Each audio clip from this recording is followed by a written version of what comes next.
बिस्मिल्लाहिर्रहमानिर्रहीम अस्सलाम वालेकुम। Welcome to my YouTube channel और आप देख रहे हैं नुसरत फूड सीक्रेट्स।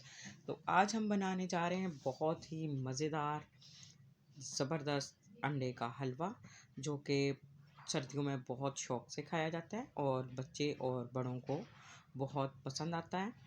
तो ये आज हम बड़ी ही मज़ेदार स्वीट डिश बना रहे हैं जो बहुत आसानी से तैयार हो जाएगा।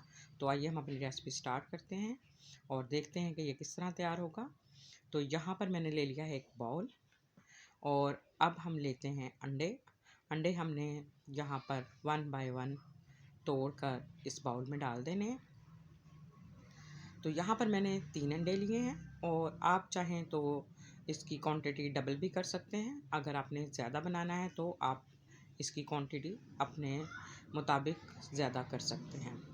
तो यहाँ पर मैंने 3 अदद अंडे लिए हैं और ये बहुत ही आराम से और आसानी से बनने वाला है और इसमें ज़्यादा चीज़ें भी शामिल नहीं होती और कम चीज़ों में बहुत ही मज़ेदार और ज़ायकेदार ये हलवा बनकर तैयार होता है और बहुत ही डिफरेंट किस्म का होता है।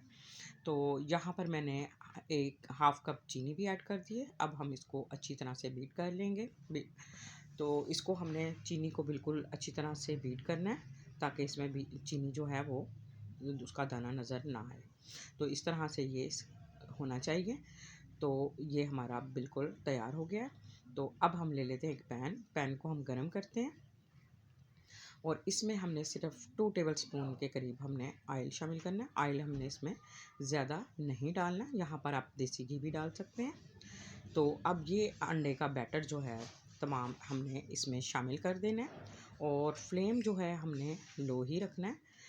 ये हाई फ्लेम पर बिल्कुल नहीं बनाना, ये बिल्कुल आहिस्ता आहिस्ता तैयार होता है। तो अगर आपने फ्लेम हाई कर दिया तो इसका टेस्ट और फ्लेवर जो है वो ख़राब हो जाएगा और ये जल जाएगा और वो इतना मज़ेदार नहीं बनेगा। तो यहाँ पर ये अब हल्का सा पकना शुरू हुआ है। तो इस पॉइंट पे हमने यहाँ पर खोया ऐड कर दिया है। खोए से इसका टेस्ट और फ्लेवर जो है बहुत ही शानदार बनेगा। तो अब हमने इसमें खोया डालकर इसको अच्छी तरह से लो फ्लेम पर ही पकाना है। ये खोया भी इसमें मेल्ट हो जाएगा और इसकी ख़ास निशानी यही है कि जब ये पक जाएगा तो इसने ऑयल जो है वो छोड़ देना है। इसको अब हमने मुसलसल चम्मच चलाते रहना है, इसमें लम्स नहीं बनने चाहिए और बिल्कुल इक्वल इसको हमने चम्मच चलाते रहना है। तो अब हमने इसको इतना पकाना है कि ये इसका ऑयल जो है वो बाहर आ जाए।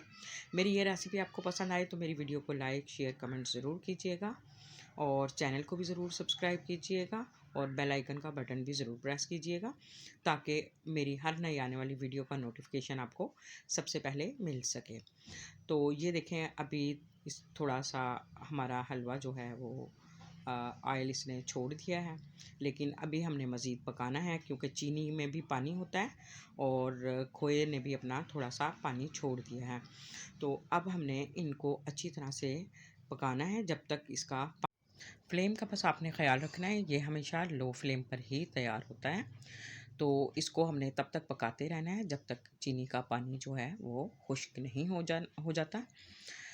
तो इसमें हम कोई फूड कलर भी यूज़ नहीं करेंगे क्योंकि इसका अपना नेचुरल कलर ही बहुत शानदार येलो आता है और ये देखने में भी बहुत ही खूबसूरत लगता है। तो यहाँ पर अब ये देखें काफ़ी हद तक इसका पानी जो है वो ड्राई हो चुका है और अब हलवे ने पैन छोड़ना शुरू कर दिया है। तो इसको बस अब इसमें थोड़ा सा हमने और 1 से 2 मिनट और फ्राई करना है तो हमारा हलवा जो है वो रेडी हो जाएगा। और इसमें इंग्रेडिएंट भी बहुत ही कम इस्तेमाल होते हैं और ये उतना ही ज़्यादा मज़ेदार और जायकेदार तैयार होता है। इसको मज़ीद हम 2 से 3 मिनट और फ्राई करेंगे। जैसे ही चीनी का पानी खुश्क हो जाएगा और ये घी इसका रिलीज़ हो जाएगा तो हमें पता चल जाएगा कि हलवा जो है वो रेडी हो चुका है। तो अभी इसमें पानी है तो इसको हम मज़ीद तकरीबन 2 से 3 मिनट और फ्राई करेंगे। अब ये इसको देखें प्रेस करने से हमें पता चल रहा है कि इसमें पानी जो है वो तकरीबन ड्राई हो चुका है। अभी थोड़ा सा हमने 1 मिनट तक इसको हमने और फ्राई कर लिया है। तो ये देखें जी अब बिल्कुल हमारा हलवा जो है इस पॉइंट पे पता चल रहा है कि बिल्कुल ये रेडी हो चुका है। तो हमने फ्लेम को ऑफ़ कर देना है और अब हम ले लेते हैं एक प्लेट और हम इसको डिश आउट कर लेते हैं और इसकी फाइनल लुक देख लेते हैं कि ये किस तरह का लगता है। तो ये देखें जी, इसका नेचुरल कलर भी बहुत ही शानदार आया है, बिल्कुल येलो। और अब हम इसमें कुछ बादाम और पिस्ते और चांदी के वर्क से इसको गार्निश कर लेंगे। ये देखने में भी बहुत ही खूबसूरत और खाने में भी उतना ही मज़ेदार और लजीज बनकर तैयार होता है और ये सबको बहुत पसंद आएगा। और इसमें जो हमने खोया ऐड किया है उसका टेस्ट इसमें बहुत शानदार आता है। इस रेसिपी को इसी तरह से ट्राई कीजिएगा और अपना फीडबैक ज़रूर दीजिएगा और दुआओं में भी याद रखिएगा कि, और ये भी मुझे ज़रूर बताइएगा कि मेरा ये रेसिपी आपको कैसी लगी और आपने ट्राई किया तो आपका हलवा कैसा बना। तो अब हम इंशाल्लाह कल फिर मिलते हैं इसी तरह की एक और नई वीडियो के साथ। तब तक के लिए अल्लाह हाफ़िज़।